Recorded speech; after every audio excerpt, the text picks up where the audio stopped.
Assalamualaikum warahmatullahi wabarakatuh. Saya Dira Puspitasari dari kelas C ingin mempresentasikan tugas teknik reaksi kimia proses pangan. Yang pertama, apa itu pangan? Pangan adalah segala sesuatu yang berasal dari sumber hayati dan air, baik yang diolah maupun tidak diolah, dan diperuntukkan sebagai makanan atau minuman bagi konsumsi manusia. Termasuk di dalamnya adalah tambahan pangan, bahan baku pangan, dan bahan lain yang digunakan dalam penyiapan, pengolahan, dan pembuatan makanan atau minuman. Berdasarkan cara perolehannya, pangan dapat dibedakan menjadi tiga, yaitu yang pertama pangan segar, pangan olahan, dan pangan olahan tertentu.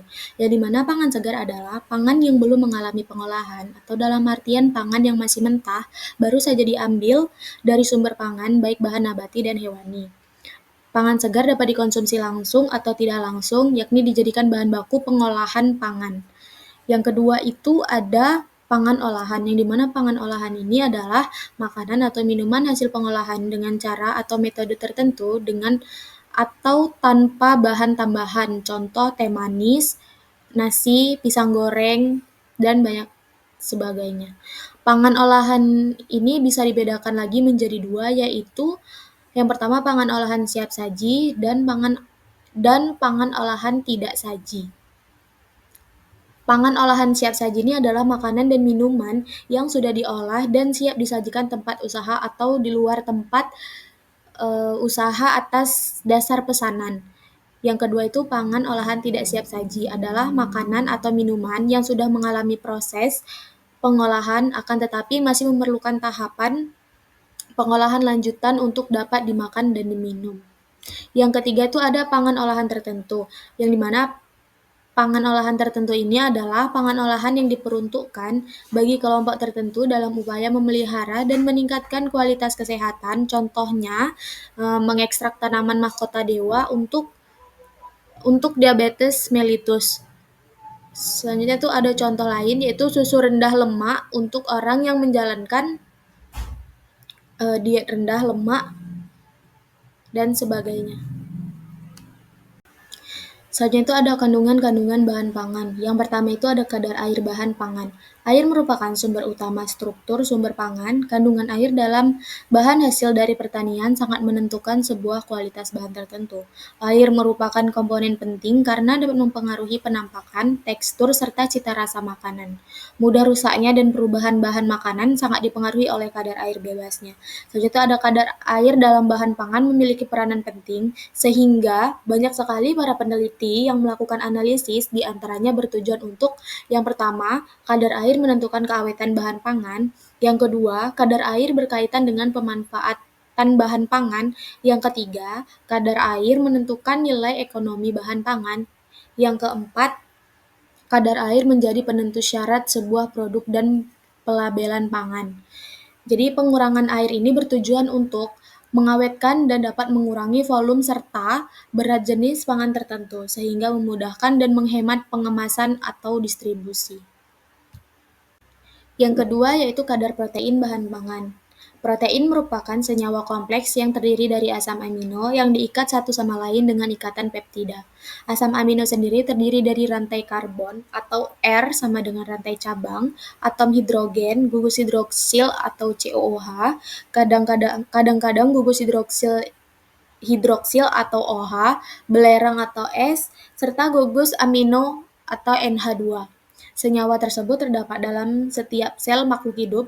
Nilai gizi protein diartikan sebagai kemampuan suatu protein untuk dapat dimanfaatkan oleh tubuh sebagai sumber nitrogen untuk sintesis protein tubuh. Yang dimana keberadaan protein ini juga berfungsi sebagai pemberi kalori yang dibutuhkan tubuh jika jumlah karbohidrat dan lemaknya tidak mencukupi kebutuhan tubuh. Apabila protein tidak dapat mengandung asam amino esensial sehingga tidak dapat digunakan untuk membangun jaringan tubuh, protein tersebut dapat dioksidasi untuk menghasilkan energi. Berdasarkan sumbernya, protein dapat dibagi atas dua kategori, yaitu protein yang bersumber dari hewan yang disebut protein hewani seperti susu, ikan, daging, telur, dan lainnya. Selain itu, protein yang bersumber dari tumbuhan yang disebut dengan protein nabati. Ada beberapa fungsi protein di antaranya, yaitu yang pertama, mengganti jaringan sel-sel yang rusak, yang kedua, membangun dan membentuk jaringan tubuh yang baru, yang ketiga, yaitu merupakan sumber energi panas, yang keempat, diperlukan untuk sekresi cairan tubuh yang penting seperti enzim dan hormon, yang kelima, dalam bentuk imunoglobulin atau antibodi, protein berguna sebagai resisten ketebalan. Yang keenam yaitu dalam lipoprotein berguna sebagai transportasi trigliserida, kolesterol, dan fosfolipid. Yang ketujuh, dalam bentuk albumin mengangkut asam lemak bebas, bilirubin, dan memelihara tekanan. Yang kedelapan itu osmotik normal, diantaranya itu yaitu cairan tubuh.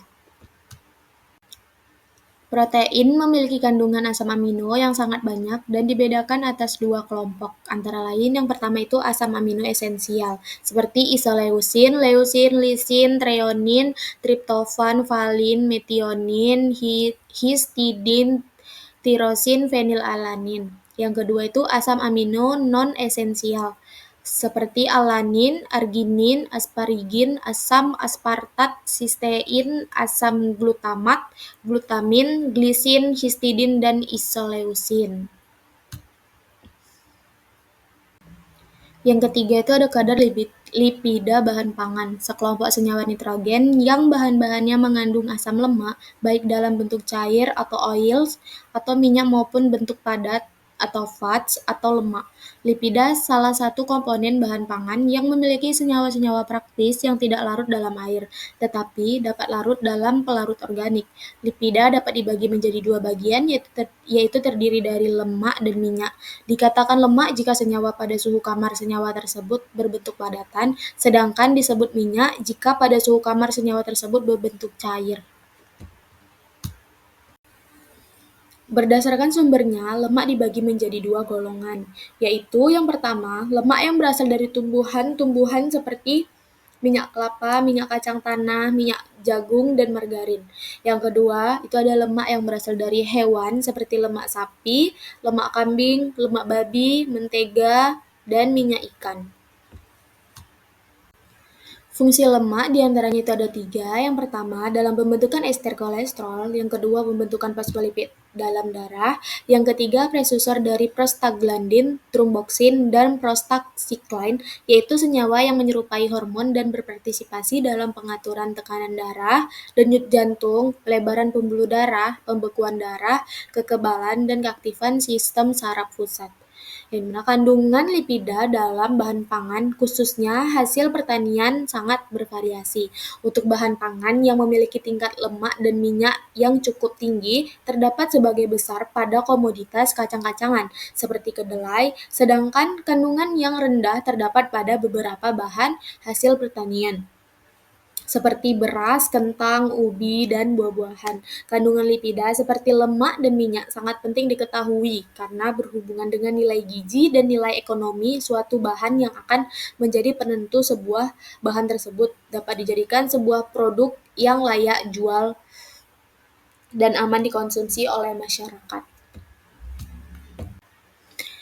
Selanjutnya itu yang keempat ada kadar karbohidrat bahan pangan. Pada bahan pangan yang dikonsumsi terhadap sumber nutrisi yang beragam, di antaranya yaitu karbohidrat yang bermanfaat sebagai energi untuk tubuh di lingkungan sekitar. Karbohidrat merupakan hasil sintesis CO2 dan H2O yang dibentuk oleh cahaya matahari dan kandungan zat hijau daun atau klorofil yang menghasilkan fotosintat. Kejadian ini disebut dengan proses fotosintesis. Berikut ada proses fotosintesis di mana 6 CO2 ditambah 6 H2O dengan adanya cahaya menjadi C6H12O6 ditambah 6 O2. Itu karbon dioksida ditambah air dengan adanya klorofil atau zat hijau daun itu menjadi glukosa plus oksigen. Berdasarkan ukuran molekulnya, karbohidrat dapat dikelompokkan menjadi tiga golongan, yaitu yang pertama itu monosakarida, yaitu karbohidrat yang paling sederhana susunan molekulnya terdiri dari 5 atau 6 atom C. Yang termasuk dalam golongan ini adalah karbohidrat yang terdapat pada tumbuh-tumbuhan dan buah-buahan berasa manis. Yang kedua itu oligosakarida, yaitu polimer dari 2 sampai 10 monosakarida yang biasanya terdapat pada sari tebu atau bit. Yang ketiga itu ada polisakarida, yaitu polimer terdiri dari lebih 10 monomer monosakarida biasanya terdapat pada pati, tumbuh-tumbuhan seperti serealia, dan umbi-umbian. Berikut ada perhitungan kandungan karbohidrat basis basa, di mana dengan rumus persen karbohidrat atau WB sama dengan 100% dikurang persen protein plus lemak plus abu plus air. Dan ada perhitungan kandungan karbohidrat basis kering dengan rumus persen karbohidrat atau DB sama dengan 100% dikurang persen protein plus lemak plus abu. Rumus tersebut menjelaskan bahwa seluruh komponen yang terdapat di dalam bahan pangan yang terdiri dari karbohidrat, protein, lemak, abu, dan air terhitung total 100%, sedangkan pada perhitungan secara basis basa seluruh padatan yang terdiri dari protein, lemak, dan abu dianggap terhitung total 100%. Selanjutnya, yang kelima itu ada kadar vitamin dan mineral bahan pangan. Vitamin merupakan suatu molekul organik yang sangat diperlukan tubuh untuk proses metabolisme dan pertumbuhan yang normal. Vitamin merupakan komponen penting di dalam pangan walaupun terdapat dalam jumlah sedikit. Kandungan vitamin yang dibutuhkan oleh tubuh tidak dapat secara langsung dibuat di dalam tubuh dalam jumlah yang mencukupi, sehingga perlu diperoleh dari bahan pangan lain untuk memenuhi kebutuhan vitamin. Vitamin digolongkan ke dalam beberapa kelompok, yaitu yang pertama, vitamin yang larut dalam lemak seperti vitamin A, D, E, dan K. Yang kedua itu ada vitamin yang larut dalam air seperti vitamin C dan B. Mineral adalah suatu zat gizi anorganik yang merupakan abu bahan biologi yang tersisa setelah pembakaran bahan-bahan organik dari makanan atau jaringan tubuh dalam bentuk ion-ion. Sebagian besar bahan pangan 96% terdiri dari bahan organik dan air serta sisanya merupakan unsur-unsur mineral. Mineral dapat diklasifikasikan menjadi dua bagian, yaitu yang pertama makromineral, merupakan mineral yang ditemukan dalam jumlah banyak pada tubuh, misalnya kalsium atau Ca, fosfor atau P, kalium atau K, klor atau Cl, magnesium atau Mg, dan sulfur atau S. Yang kedua itu ada mikromineral, merupakan mineral yang ditemukan dalam jumlah sedikit di dalam tubuh tetapi sangat penting dalam proses metabolisme tubuh, misalnya ferrum atau Fe, kuprum atau Cu, kobalt atau Co, mangan atau Mn, zain atau Zn, yodium atau I, selenium atau Se, dan fluor atau F. Atau kadar senyawa flavor dan pigmen. Senyawa flavor merupakan penentu cita rasa pada bahan pangan yang meliputi pigmen, reaksi karamelisasi, warna, reaksi senyawa organik dengan udara, dan penambahan zat warna. Selanjutnya itu ada proses pengolahan pangan yang dimana pertama itu ada pencucian atau washing.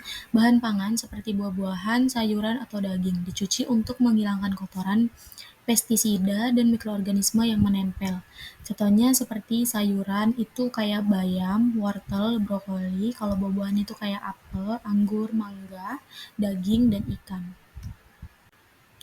Kemudian yang kedua itu ada yaitu pemotongan atau cutting atau chopping. Bahan pangan dipotong atau dicincang untuk mempermudah pengolahan selanjutnya. Pemotongan juga membantu mempercepat waktu masak. Contohnya seperti buah itu kayak apel, nanas, semangka. Kalau sayur itu kayak kentang, cabai, tomat, daging, atau ikan. Yang ketiga itu pemanasan atau cooking. Pemanasan dilakukan untuk meningkatkan cita rasa, mematikan mikroorganisme, dan membuat bahan lebih mudah dicerna. Metode pemanasan yaitu yang pertama perebusan atau boiling, memasak dengan air mendidih contohnya. Yang kedua itu ada penggorengan atau frying, seperti memasak dengan minyak panas.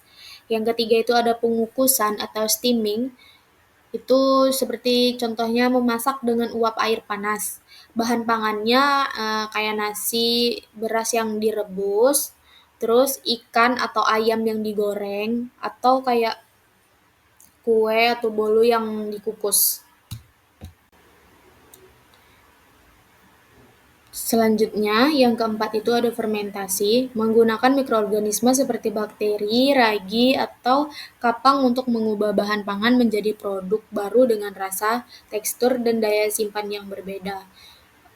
Bahan pangan itu contohnya seperti susu, dia menjadi yogurt atau keju. Yang kedua itu ada kedelai, dia menjadi tempe, tahu atau kecap, dan kecap. Yang ketiga itu ada beras, dia menjadi tape. Selanjutnya yang kelima itu ada pengeringan atau drying, menghilangkan kandungan air dalam bahan pangan untuk memperpanjang daya simpan. Teknik ini meliputi pengeringan alami atau dengan sinar matahari atau mekanis dengan menggunakan alat pengering. Seperti buah itu kayak pisang, mangga kering.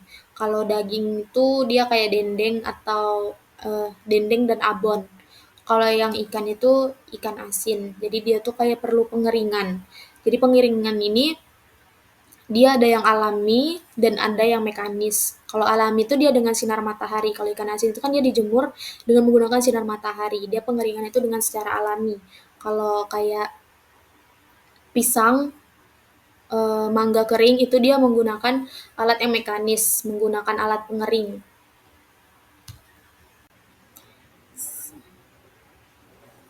Selanjutnya itu yang keenam ada pengawetan atau preservation, pengolahan untuk mencegah kerusakan bahan pangan seperti pembusukan atau pertumbuhan mikroorganisme.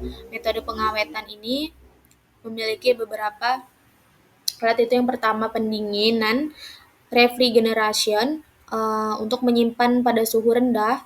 Yang kedua itu pembekuan atau freezing. Pembekuan ini pembekuan untuk bahan pangan. Yang ketiga itu ada pengalengan atau canning. Ini mengemas bahan dalam kaleng kedap udara. Contohnya itu kayak ikan kaleng itu kayak sarden, tuna. Terus kalau untuk buah-buah dalam kaleng itu kayak nanas, peach, ada bahkan yang kayak pepaya. Yang ketiga itu sayuran beku seperti wortel sama brokoli.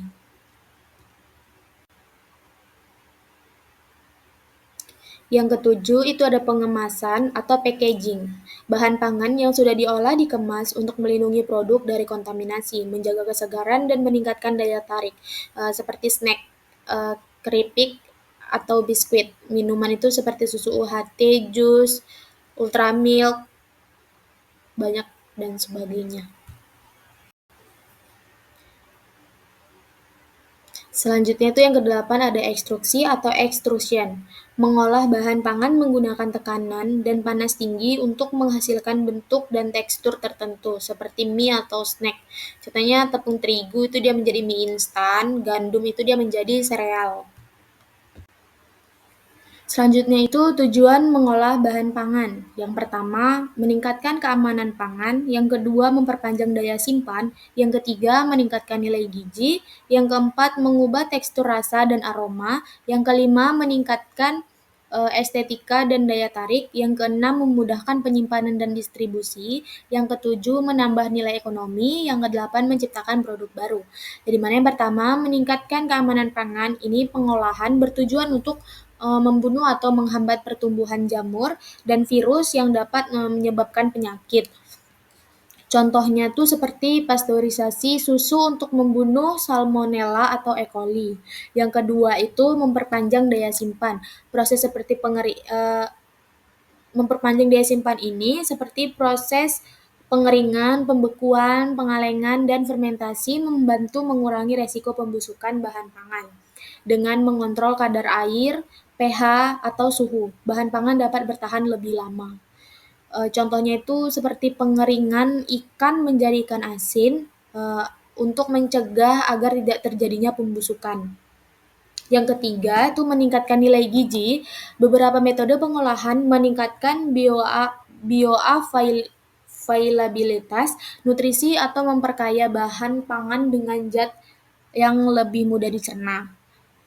Dengan adanya penambahan vitamin D pada suatu susu atau fortifikasi. Yang keempat itu mengubah tekstur, rasa, dan aroma, di mana pengolahan menciptakan variasi tekstur, rasa, dan aroma yang lebih menarik dan sesuai selera konsumen. Contohnya itu seperti proses pemanggangan roti menghasilkan tekstur renyah dan aroma khas melalui reaksi Maillard. Selanjutnya itu ada yang kelima, meningkatkan estetika dan daya tarik. Pengolahan pangan juga dilakukan untuk membuat makanan lebih menarik dari segi visual, rasa, dan bentuk, yang berpengaruh pada keinginan konsumen untuk membeli atau eh, mengonsumsinya. Contohnya itu seperti hiasan coklat pada kue, pengemasan jus dalam botol transparan. Selanjutnya itu ada memudahkan penyimpanan dan distribusi, di mana bahan pangan yang telah diolah seperti dikemas atau diawetkan lebih mudah untuk disimpan dan didistribusikan dan dikonsumsi dalam berbagai kondisi geografis dan iklim. Contohnya itu seperti pengemasan sarden dalam kaleng untuk mempermudah pengiriman jarak jauh. Yang terakhir itu ada penambah nilai ekonomi. Pengolahan bahan mentah menjadi produk olahan meningkatkan nilai jual, memberikan peluang usaha, dan memenuhi kebutuhan pasar. Contohnya seperti tepung terigu tadi menjadi mie instan, susu itu menjadi keju. Selanjutnya itu ada menciptakan produk baru. Yang dimana proses pengolahan ini sering dilakukan untuk menghasilkan produk baru dengan sifat unik yang tidak dimiliki oleh bahan mentahnya. Contohnya itu seperti fermentasi anggur menjadi minuman wine atau susu menjadi yogurt. Dia dengan menggunakan menciptakan produk baru.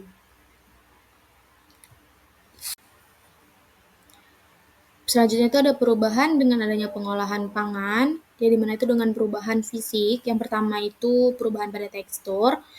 Proses seperti pemanasan, perebusan, pengukusan, atau pendinginan dapat melembutkan bahan pangan karena pelunakan dinding sel dan gelatinasi pati.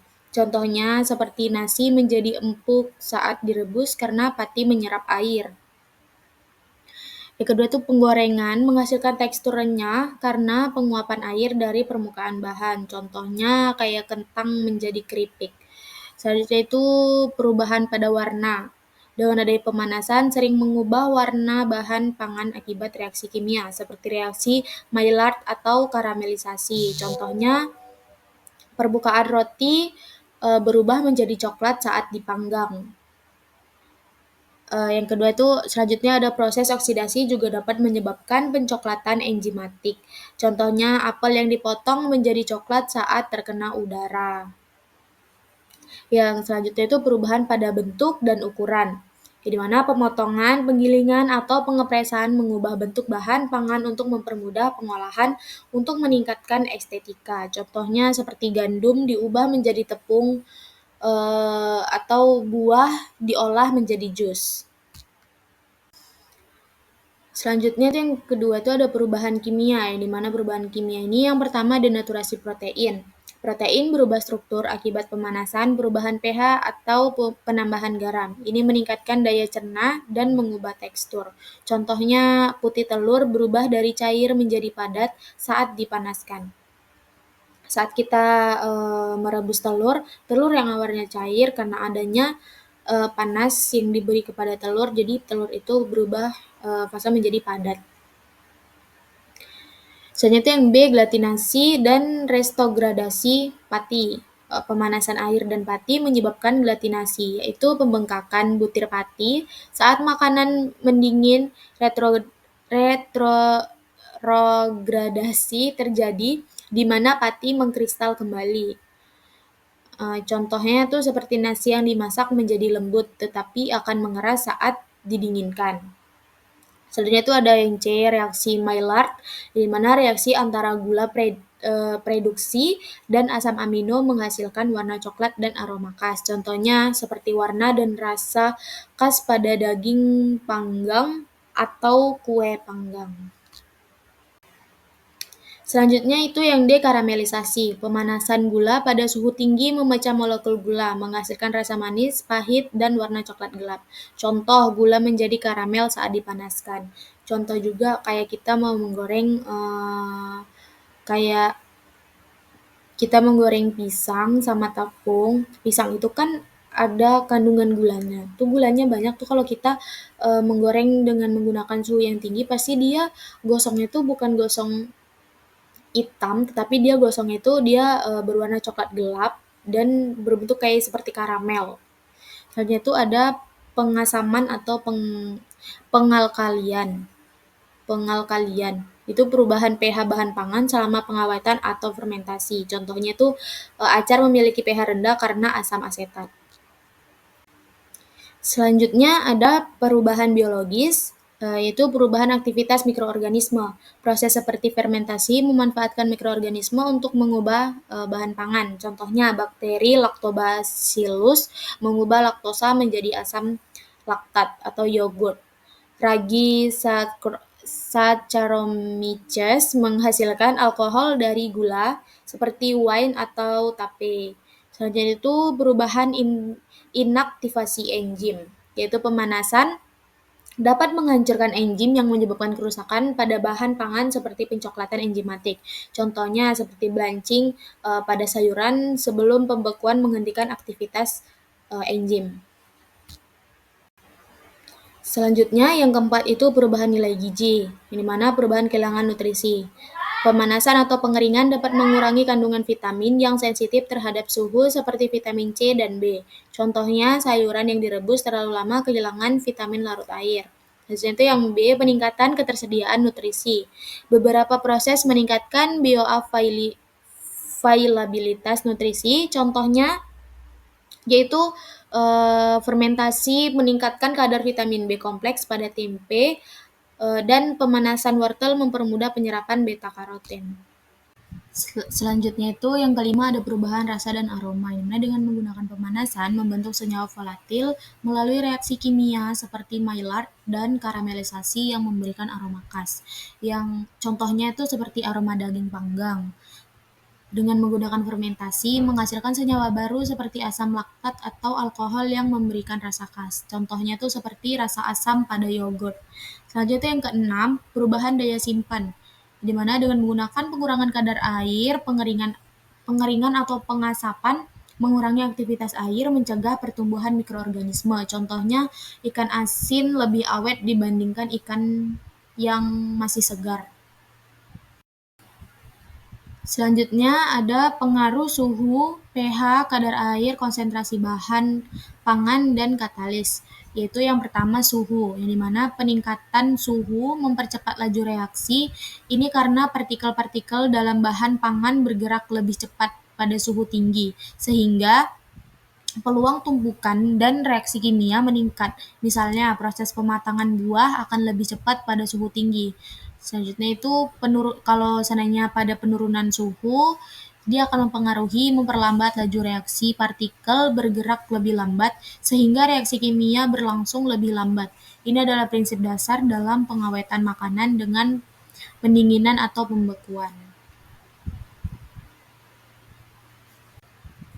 Yang kedua itu pengaruh pH pada enzim. Banyak reaksi dalam bahan pangan dikatalisis oleh enzim. Enzim memiliki pH optimum di mana aktivitasnya maksimal. Perubahan pH dapat menyebabkan denaturasi enzim dan mengurangi aktivitasnya. Misalnya, pH yang terlalu asam atau basa dapat menghambat pertumbukan bakteri dalam fermentasi. Selanjutnya itu ionisasi senyawa. pH dapat mempengaruhi ionisasi senyawa dalam bahan pangan sehingga mengubah sifat kimia dan reaktivitasnya.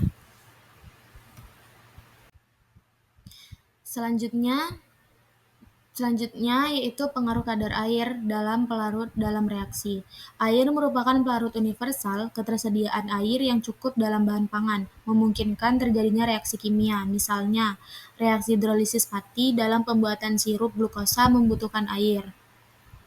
Selanjutnya itu aktivitas mikroba. Kadar air yang tinggi mendukung pertumbuhan mikroba yang dapat menyebabkan kerusakan bahan pangan melalui aktivitas metabolisme mereka. Yang keempat yaitu pengaruh konsentrasi bahan pangan, yang dimana konsentrasi substrat atau bahan yang bereaksi mempengaruhi laju reaksi. Semakin tinggi konsentrasi, semakin banyak partikel yang tersedia untuk bereaksi, sehingga laju reaksi meningkat. Yang kedua itu pada konsentrasi yang terlalu tinggi, beberapa senyawa dalam bahan pangan dapat saling menghambat sehingga mengurangi laju reaksi. Itu ketika pengaruh konsentrasi yang terlalu tinggi. Selanjutnya yang kelima itu pengaruh katalis. Pengaruh katalis pada enzim. Enzim adalah katalis biologis yang sangat spesifik. Mereka mempercepat reaksi kimia dalam sel tanpa ikut bereaksi. Misalnya enzim protase memecah protein menjadi peptida dan asam amino. Yang kedua itu adalah katalis non-enzim. Beberapa senyawa non-enzim juga dapat berfungsi sebagai katalis dalam bahan pangan seperti ion logam. Selanjutnya itu ada mekanisme reaksi. Yang pertama itu reaksi heterogen menggunakan katalis padat. Dalam reaksi heterogen, katalis padat menyediakan permukaan tempat reaksi berlangsung. Reaksi ini umumnya melibatkan gas atau cairan sebagai reaktan. Berikut adalah tahap-tahap umum mekanisme reaksi heterogen. Yang pertama itu tahap difusi. Molekul reaktan dari fase fluida berdifusi menuju permukaan katalis. Yang kedua itu tahap adsorpsi. Molekul reaktan teradsorpsi pada permukaan katalis membentuk ikatan kimia atau fisika. Yang ketiga itu tahap reaksi permukaan, yang dimana molekul-molekul reaktan teradsorpsi bereaksi membentuk produk intermediate. Yang keempat itu tahap desorpsi, produk intermediate atau produk akhir terabsorpsi pada permukaan katalis kembali ke fase fluida. Yang terakhir itu tahap difusi produk, di mana produk berdifusi menjauhi permukaan katalis.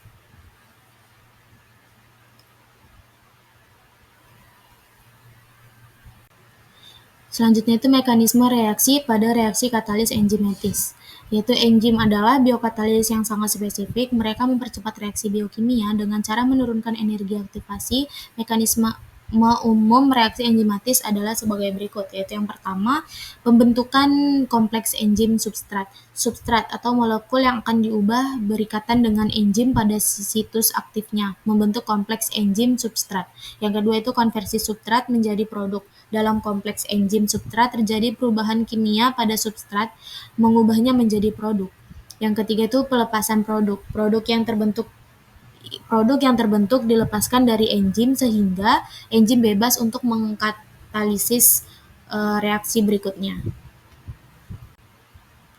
Selanjutnya itu ada contoh-contoh katalis enzim. Yang pertama itu katalis amilase. Fungsi dari katalis amilase ini untuk menguraikan pati atau polisakarida menjadi maltosa atau disakarida. Contoh reaksinya yaitu proses pencernaan makanan di mulut, di mana amilase dalam air liur memulai pemecahan pati dari makanan yang kita makan.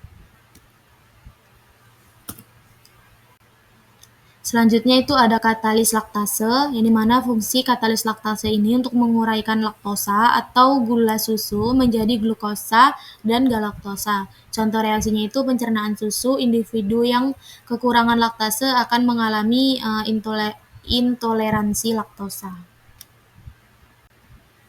Selanjutnya tuh ada katalis protease, yang dimana fungsi dari katalis protease ini untuk menguraikan protein menjadi peptida dan asam amino. Contoh reaksinya untuk pencernaan protein dalam makanan. Kalau dalam contoh enzim proteasenya tuh pepsin, seperti pepsin, tripsin, kimortripsin. Selanjutnya itu ada katalis lipase, yang dimana fungsi dari katalis lipase ini untuk menguraikan lemak menjadi asam lemak dan gliserol. Contoh reaksinya itu untuk pencernaan lemak dalam makanan. Sekian dari presentasi saya. Lebih kurang mohon dimaafkan. Saya akhiri. Wassalamualaikum warahmatullahi wabarakatuh.